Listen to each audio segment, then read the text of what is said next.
North of England banded together in a plea to the Tory leadership contenders and others to power up the North. There seems to be a strong belief that the voice of those communities is no longer being properly heard in Westminster. Andy Burnham, the elected Labour Mayor of Greater Manchester, joins us from Salford. Andy Burnham, in short, what do you want? The closing of the North-South divide, Andrew. A former Cabinet Secretary this week said that the UK is one of the most regionally unbalanced countries in the OECD, and he compared the North-South divide to Germany after the wall came down in the early 1990s. He says in relative terms the divide is almost that big. Now, it's 5 years almost to the day that a Conservative Chancellor came to this city and promised people here and across the North a northern powerhouse. We've had some progress since. Okay. We've signed a radical industrial strategy this week with the government. There's lots of cranes on our city skyline, but it's been piecemeal. The big promise, Andrew, was on transport. People can see here that the rail system has got in reverse in the last 5 years. Continued austerity means we're still having to cut essential services. Yeah. So unless the incoming Prime Minister makes a firm commitment to the Northern Powerhouse, it's in danger of fizzling out. All right, well, you mentioned rail just now. At least two of the candidates, Michael Gove and Dominic Raab, have put a serious question mark over the future of HS2. Boris Johnson feels in the same sort of place. HS2 is now under threat, isn't it?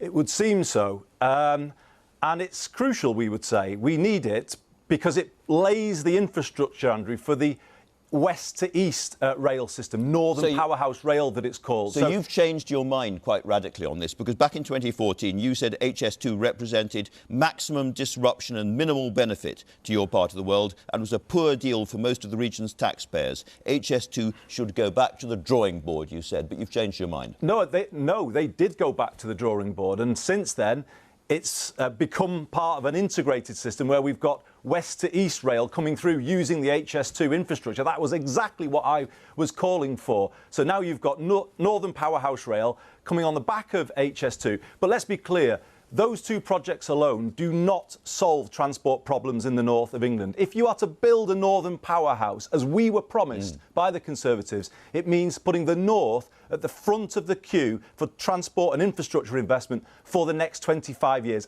as London has been for the last 50 years. That's what they promised us, Andrew, and we're still waiting. You mentioned the Kerslake report on the North-South divide a moment ago, and that compared that with the divide between East and West Germany back in the 1990s, at the end of the communist period. Can I put it to you that when you were in government, you were Culture Secretary, you were Chief Secretary to the Treasury, you were Health Secretary, you did very, very little to close that divide? Well, we did something, but let me just agree with what you're saying.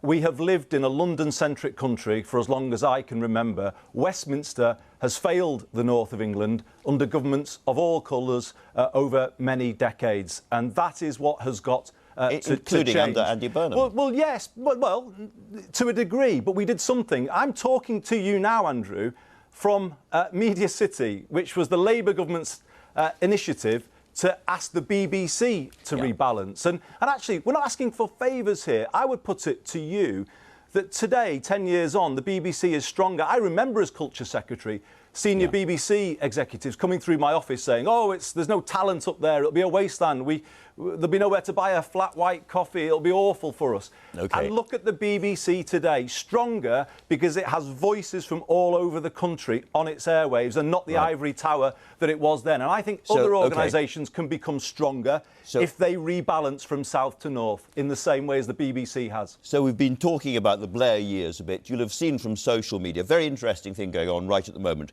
Tony Blair has hit back in a video against Jeremy Corbyn's attack on your government, the Blair government, for being part of a kind of neoliberal consensus, not doing enough for people at the bottom of the heap and so on. Looking at that contest between Tony Blair and Jeremy Corbyn, which one of them's right? Well, it can't both be. I just kind of find it odd that the energy is going into constantly raking over the past when we have a Conservative government that is really damaging people's lives here. So surely the Labour Party should be focusing on that, getting ourselves a bit further forward in the polls rather than arguing with each other. I think that's a part of the problem, if I could say, Andrew. We should be focusing on the government and doing our job as an opposition.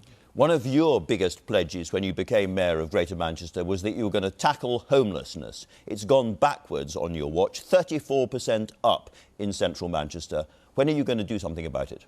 I'm afraid you've got your facts wrong there. I said I wanted to end rough sleeping, and for the first time in 8 years, the number of people sleeping rough in Greater Manchester is coming down. I have introduced a scheme. I specifically said the City of Manchester. Well, in central Manchester, it's 34% increase in rough sleeping. I'm the Mayor of Greater Manchester, and I have the responsibility for the whole city region. And last year, for the first time in 8 years, the number of people sleeping rough came down. I have introduced a scheme called A Bed Every Night, where we are giving every rough sleeper here somewhere to go every night. There are around 300 people in our hostels every night. That isn't happening in any other UK city. Are we yet where we want to be? No. There's a lot more to do to improve the quality of what we are doing. But so hopefully I will soon be able to end it by next year. Well, that's what you promised. Hopefully, I will soon be able to confirm that A Bed Every Night will continue for another year.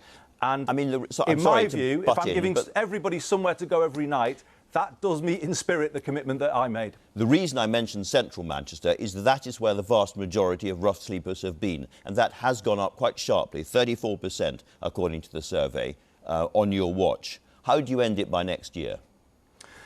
By ensuring that we have enough beds in all 10 of our boroughs to give people somewhere to go every night. Nowhere else in the country, Andrew, is doing what we're doing. I'm not saying it's all perfect, but we are working flat out to make this happen. As I say to you, the numbers are coming down for the first time in 8 years. That is a real achievement when we've got continued conservative austerity in our city that is making my job even harder. But even so, we are still bringing things down in the way that we promised. Now, back in that original 2017 campaign, you told Radio Manchester, you said, I get more complaints about the buses than anything else. We'll be moving ahead with the powers we have, with plans to re-regulate the buses. We can have a regulated system like London. Now, you haven't done that. Why not?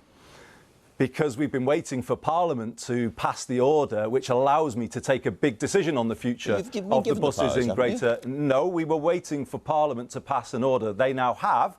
So a decision is coming soon, Andrew. You know, buses have to change here. If you want a very everyday example of the north-south divide, let me give you one. It costs £4 here for a single bus journey, capped at £1.50 in London. How can that possibly be fair? So we're ready to take a decision, but actually we need the same level of subsidy for our bus system and our public transport system, again, that London has had for years. So back on that theme that I mentioned to you at the top of the programme, it's time that we were given the same investment as London has had for decades. There's no northern powerhouse without it. All right, one last pledge then, which is on climate change. You said you'd make the region carbon neutral by 2038, which is relatively early. How much would that cost?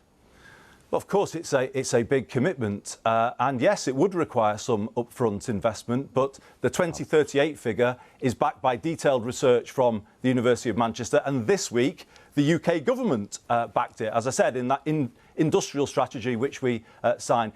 Actually, in the long run, I think it will bring benefits, Andrew, to the Greater Manchester economy. And this is how devolution to the English regions can benefit the country. If you free up the English cities to go further and faster on those big challenges we face, then we will help everybody move forward at a greater pace. But if you really mean it, you presumably want Manchester Airport to contract rather than expand, and you'll be rethinking the £6 billion that you've planned to spend on roads, which is not going to help carbon emissions at all. Well, firstly, aviation is a national policy issue, so that isn't in my hands. But if you want the facts on transport investment, what I have got to spend, I have prioritised cycling and walking. I've proposed a ban on fracking across Greater Manchester. We are moving forward with a Greater Manchester-wide clean air zone. If you want to debate my record on these things, I'll do it all day, Andrew. We haven't got all day, unfortunately, but thanks very much indeed for talking to us, You're Andy welcome. Burnham. Right then, now you can't have missed the fact that there is a leadership debate this week. Here is Emily Maitlis.